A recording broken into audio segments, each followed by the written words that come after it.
u khát đan praj tập bát oh my god u khát đan praj tập bát oh my god បាទគោរពជំរាបសួរពុកម៉ែបងប្អូន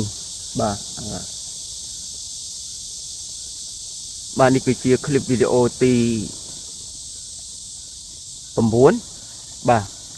គឺខ្ញុំបានដើរឡើងមកលើភ្នំបាទហើយភ្នំនេះគឺនៅជាប់បាននឹងទីប្រជុំជនដែរទេដោយសារនៅខាងផ្នែកខាងនោះគឺជួបនឹងផ្លូវថ្នល់ហើយក៏មានបាទអាផាតមិនបាទជាពលរដ្ឋនិយាយទៅទីប្រជុំជនបាទលក្ខណៈបែបបាទទីក្រុងរបស់ស្រុកគេក៏ប៉ុន្តែគេមានភ្នំបាទភ្នំនៅជាប់បាទសម្រាប់ឲ្យប្រជាពលរដ្ឋបានបើលំហែកាយក៏ដូចជាវាលំអនៅទេសភាពធម្មជាតិផងដែរបងប្អូនបាទបងប្អូនកុំភ្លេចតាមដានទស្សនាទាំងអស់គ្នា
បាទសូមគោរព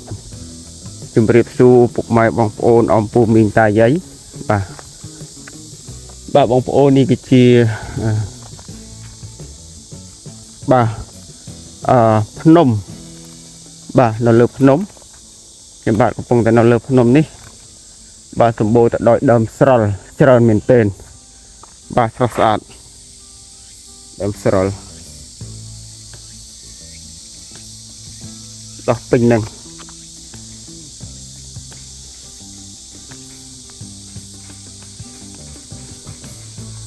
បាទនៅលើភ្នំគេក៏មាន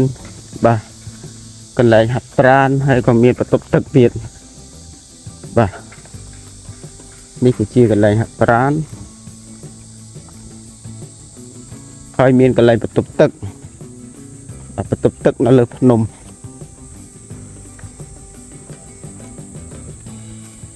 បាទនេះគឺជាបន្ទប់ទឹក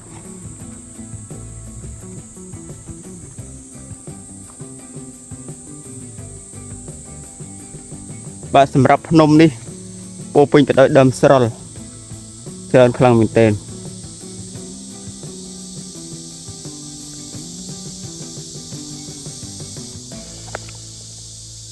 បាទក៏សូមគោរពជំរាបសួរពុកម៉ែបងប្អូនអំពូមីងតាយាយបាទឥឡូវនេះខ្ញុំបានឡើងមកដល់លើភ្នំបាទដែលលើភ្នំនេះសម្បូរទៅដោយដើមស្រល់បាទច្រើនខ្លាំងមែនទែនបាទហើយភ្នំនេះនៅជាប់បាទជាមួយនឹងប្រជាពលរដ្ឋបាទដោយសារតែគេអភិរក្សទុកបាទដើម្បីជាការដើរលេងកំសាន្តរបស់ប្រជាពលរដ្ឋហើយក៏មានបាទប្រដាប់ហាត់ប្រាណបាទនេះគឺជាឧបករណ៍ហាត់ប្រាណបាទមាន4គ្រឿងបងប្អូនមាន4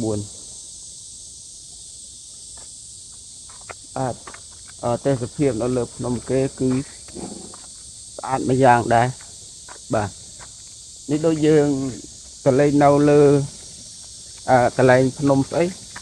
ខាងមណ្ឌលគិរីបាទតបោដើមស្រោលចឹងដែរដើមស្រោលច្រើនខ្លាំងមែនទេ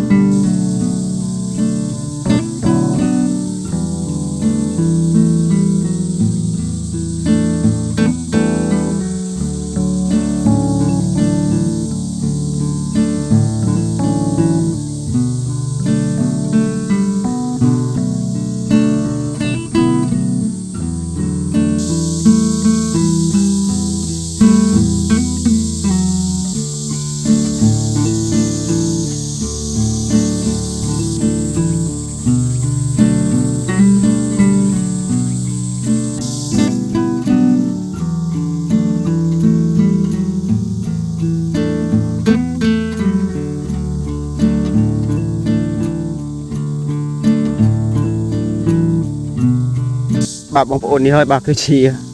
បាទព្រៃភ្នំរបស់ប្រទេសគេបាទមើលដើមស្រល់មួយធំមែនទេបាទនេះមកអបខ្ពស់ទៀតដើមស្រល់គេ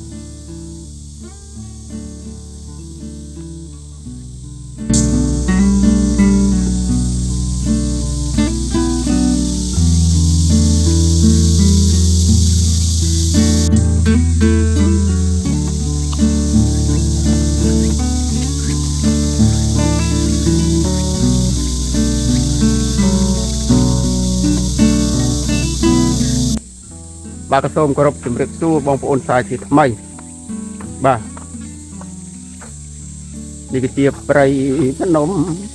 របស់ប្រទេសហ៊ីម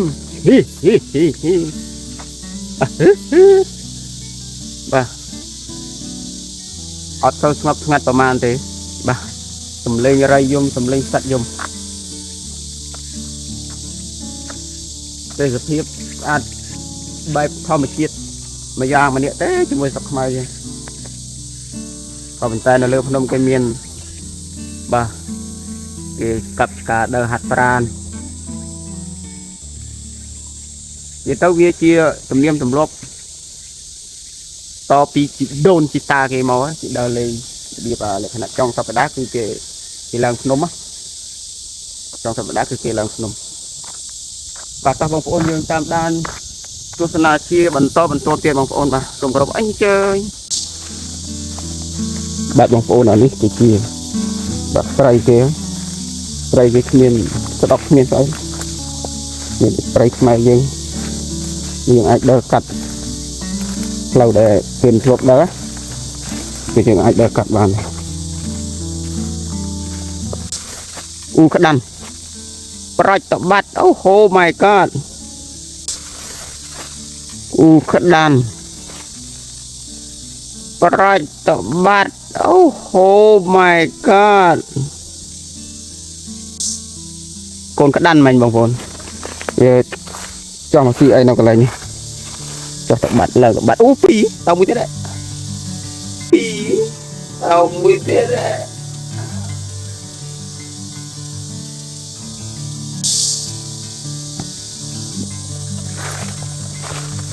បាទបងប្អូនមិញដើរយកទៀតមិញដើរជួបក្តាន់ផ្អើលរត់មិញ